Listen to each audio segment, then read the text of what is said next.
welcome. I am Steve Clemons, editor-at-large of The Hill.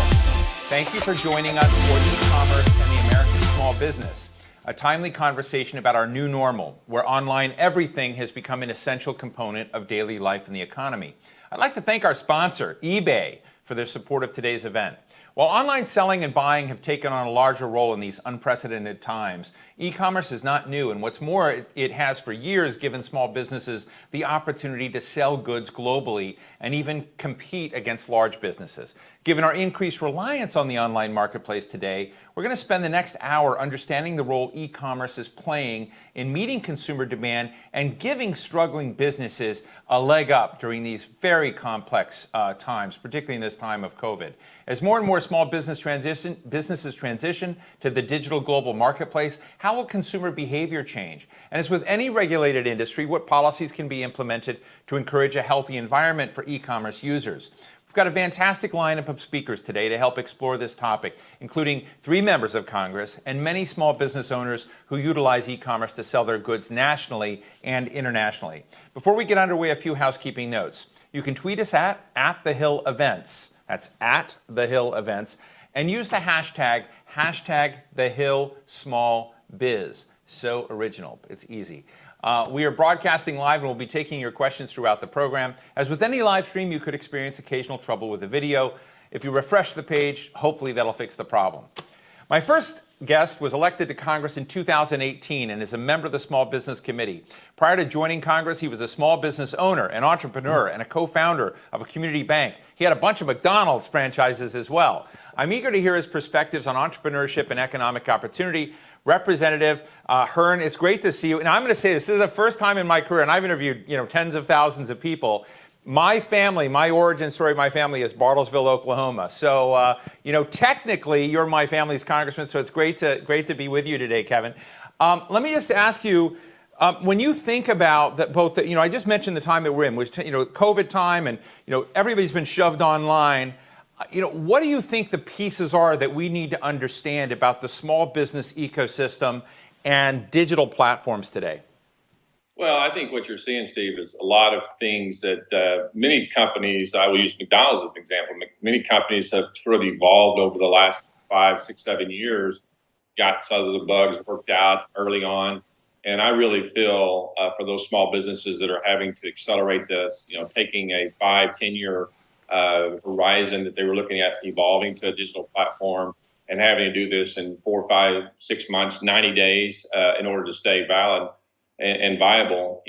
Most of us have never heard of the 3 S's of commerce, and that's storage space, safety, and protocols. We hear a lot about data breaches and financial breaches and also site design. So these are things that are really just incredibly important to the success of being online. And again, trying to do this in the midst of COVID and keeping your employees and your demand for your product, it's incredible stress on our companies. Do you think, you're a member of the Small Business Committee, that there's a literacy among your members, about those safety and protocols that we need to have? Because, part of this is, I shop online all the time. I remember when that used to be a novel thing, but now people are doing. But the question is, do we have those safety and security protocols built into the degree we should? We do, and it's somewhat in conflict. Maybe some big businesses, as we know, like Amazon and Facebook and eBay. eBay's been around a long time. Gave people who wanted to auction their things off a platform, and now there's so many others that have evolved and in their own right are businesses providing services. And, it's interesting you mentioned about it used to be a novel concept. How many people have you talked to over the years that said, I'd never buy anything online, it's not safe? Well, now if you're buying a lot of things, they're online. So it's also changed not only the underlying businesses, it's changed the buyers, the consumers' ideas of, is it safe? And it has to be safe. And, I think what our big platforms are doing, again, the marketplaces on these various e-commerce sites are instrumental and paramount for the success of small business into the future. Now, Congressman, you have written a piece for The Hill. It's a tough piece. I enjoyed it. But you basically talk about, eBay, Amazon, Google, Facebook, Yelp, these digital platforms that have become so vital for small businesses today. And you say the Democrats are trying to take them down, essentially. That they're. I would kind of note, just to be fair, the president has not been that kind to Amazon. But in that space, do you think that it is misplaced to have a fear of the, let's not call it a monopoly, but the oligopolistic power of a few platforms? It is, and what's happened in a free society and the free market capitalism we have in this country, one that's so great, and while we shouldn't destroy it, there are a lot of different sites that are peeling off in this and allowing people and taking some business with them. Many would take MySpace back, who thought they were going to own the social media platform, and now they're irrelevant. I'm just a huge free market capitalist. I think that we have to be, we got to be careful, and that's what my op-ed really speaks to, is we got to be careful about denigrating people who have started in their back offices, in their garages, in their dorm rooms, and have evolved and have grown. There is a responsibility of those original owners and the shareholders and the boards of those companies to not be overzealous and be one-sided. And I think both Democrats and Republicans have taken both Google and Facebook to task, and others for taking down particular free speech ideas. So, it's a fine balance we walk. But what's also happening, we'll use Amazon as an example. Usually when you think about these capitalists that grow these companies to become very overbearing, they drive up costs. You go back to the early turn of the century, last century, where we had oil prices being controlled by Rockefeller and things being broken up. It's the reverse of that now. We're driving down costs, and so it's really kind of created a real conflict in Congress about what you're really working on and how you're going to challenge those very ideas of both growing and then being too big to not be challenged. I'm interested, I know you're in Washington, but you get back to Tulsa a lot and also Bartlesville. And I'm interested, I interviewed the other day, just to throw out my thinking on this, two fascinating women. They're sisters, and during the government shutdown, they created a company called Furlough Cake.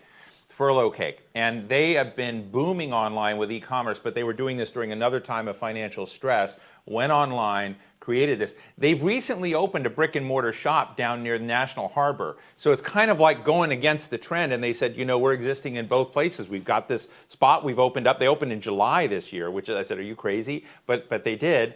And I'm interested, when I think about Bartlesville and the streets I knew as a young guy growing up, a lot of them were shuttered and shut down, but some are coming back. And what are you seeing in Tulsa? What are some of the stories of businesses you've seen that have been able to navigate both the e-commerce space, but still maintain a presence in the life of Tulsans and Bartians? Well, one of the things we know for sure, Steve, is the business community as we knew it pre-COVID is certainly going to look a lot different post-COVID.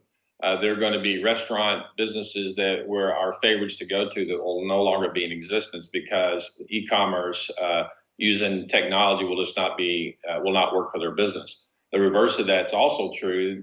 Companies that were purely online are to be able to take advantage of those vacuums and footprints, and sort of these niche markets where somebody can walk in because they've been used to buying this online. They can come into a particular area and be able to touch it, feel it. There's still, it's one of these things that's a real fallacy in thinking that you can just take society, because we're a very young consumer group all the way to folks that are getting up in their years, and they're not going to transition. And I think that's where some of the more quick service restaurants, some others have done a great job in sort of doing everything, having dining rooms in restaurants, having takeout, having drive-through, having mobile order, mobile pay, having delivery. All of these, you can touch every aspect of the consumer base. And if you can do that, you're going to be winning as the economy continues to recover, and you're going to be in a great spot.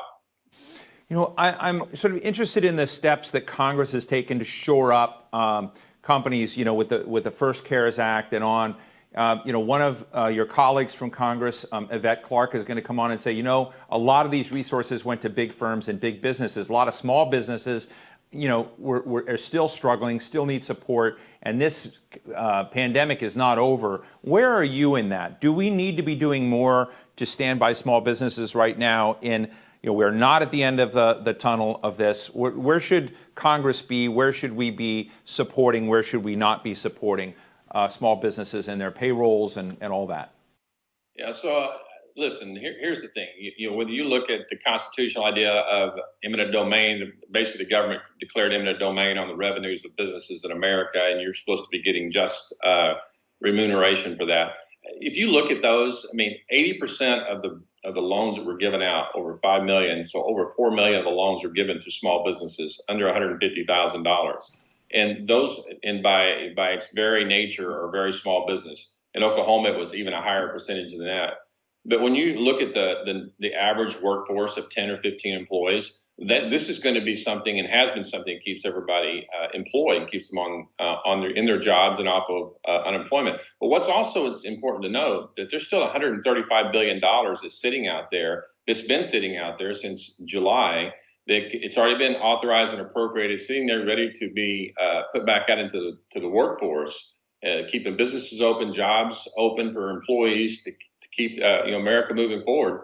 But we seem to not be able to want to get that done. This is something that doesn't have to have the HEROES Act, the HILS Act, or anything else. This would pass overwhelmingly. I doubt there would be anybody that would vote no on getting this $135 billion back out into the business community. So with that said, I think you're going to see the rules change on that. And they have been proposed to be shrunk down to 300 employees or less, and having losses of 25 to 50%. That really hasn't been finally negotiated. So really hard hit businesses that still have a demand for their product, that can keep the jobs open and keep people employed. So can I ask you, I would just get a point of clarification, because it does get kind of murky when you're looking at all the contending legislation that's out there. You just said something very important. I want our audience to understand it. $135 billion package, it's already been authorized, it's already been appropriated, it's sitting there. So and I assume the White House would sign off on it as well. So what technically is the barrier to that coming forward? Was it attached to the House bill? Was it attached somewhere? I'm sorry? Politics. It's something that's very easy that they want to use as a sweetener, both sides as a sweetener to get something done. And meanwhile, the unfortunate part of this, and this is what's very frustrating for a freshman congressman like myself that's been in business for over 30 years, is that we shouldn't be playing politics with jobs in America. People are hurting.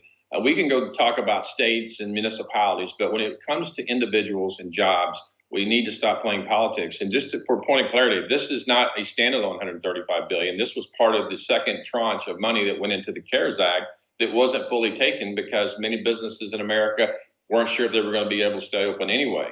And now we're seeing jobs continue to come back.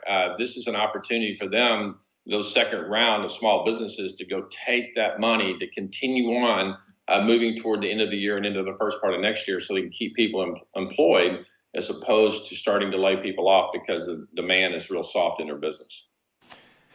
One of the fascinating things I like to do is to lurk in the corridors of eBay and Amazon and others and look at who has storefronts and what they put up there. I've also become familiar with, a company called GoDaddy, which is the largest internet registration firm in the country, has identified a lot of micro ventures. These are just one or two person companies, often what the CEO of GoDaddy would call side hustles, which have become primary hustles for people, finding e-commerce and space on business. And I'm just wondering, is that level of economic entrepreneurship recognized in any way in the halls of Congress? Do they know how robust and dynamic the creative sector is of people launching new micro ventures that could become considerable? Because if you look at the typical language and legislation, we think about small business. You look at large banks and small business loans; they're still pretty high up the ladder, and so this kind of micro business, micro venture, isn't even on the radar screen for some folks. So I'm just wondering how you look at it.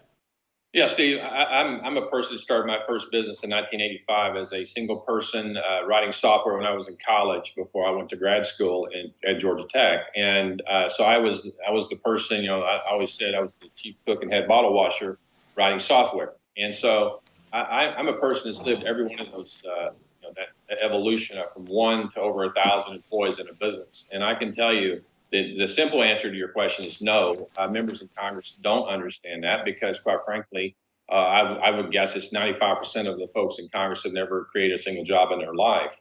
And so if you haven't had that risk put on you, that notion of the American dream where you take an idea and you borrow money or you get friends to help you and you put that money down and you work and you become the person that signs both sides of the paycheck. And I've done that for 30 years. When you do that, you truly understand risk reward. And it's hard to explain that to somebody that's never experienced it. So I keep pounding away at that. My fellow members of Congress, I actually get a lot of folks come up to me on both sides of the aisle to talk to me about business, and I really appreciate that. I'm not denigrating toward the folks across the aisle or those folks even on my side of the aisle that have never created a job. And I think that's what makes it special is that we have 435 ideas in the House that we try to work together behind the cameras to get something done and keep the politics out of it. It's just right now it's an election year and it's crazy up there trying to get anything done. Well, Representative Kevin Hern, it's terrific to be with you. Representative Kevin Hern represents, Tulsa, but also, the Bartlesville area where my family is originally from. It's a pleasure talking to you about small business and e-commerce platforms in America today. Thank you so much. Steve, thanks for having me. Anytime.